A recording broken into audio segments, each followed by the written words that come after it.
సీతారాముల కళ్యాణం అనంతరం మిథిలా నగరం దివ్య ఆనందంలో మునిగిపోయింది. ఆ శుభఘట్టం చూసిన ప్రతి హృదయం పూర్ణ తృప్తితో నిండిపోయింది. విధి విధానాల ప్రకారం రాజు జనకుడు సీతాదేవిని శ్రీరామునికి ఆనందంతో సమర్పించాడు. ధర్మబద్ధమైన ఆ దానం లోకానికి శుభాన్ని ప్రసాదించింది. ఈ శుభవార్త అయోధ్యకు చేరగానే రాజు దశరథుడు ఆనందంతో పరవశించాడు. తన కుమారునికి ధర్మపత్నిగా సీత లభించిందనే విషయానికి ఆయన హృదయాన్ని ఉల్లాసంతో నింపింది.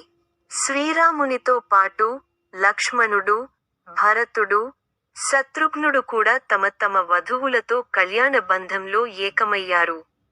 ఈ విధంగా ఇక్ష్వాకు వంశం ఆనందోత్సవాలతో మెరిసిపోయింది. అంతటితో ఆగకుండా అయోధ్యకు తిరుగు ప్రయాణానికి అన్ని ఏర్పాట్లు జరిగాయి. మిథిలా రాజమార్గాలు వీడ్కోలు వేడుకలతో నిండిపోయాయి. సీతాదేవి తన తండ్రి జనకునికి వినయంగా నమస్కరించింది. తల్లి సునయనిని ఆమె కన్నీళ్లతో వీడ్కోలు చెప్పింది. అది బాధ కాదు, ధర్మబద్ధమైన కొత్త జీవనానికి పావనమైన అడుగు.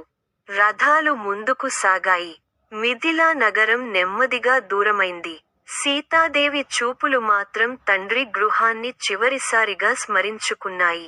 అయోధ్య మార్గమంతా శుభ సూచకాలు కనిపించాయి. పక్షుల మధుర గానాలు, సుగంధ గాలులు. ప్రకృతి కూడా ఈ దివ్య ప్రయాణానికి ఆశీస్సులు కురిపించినట్లుగా అనిపించింది.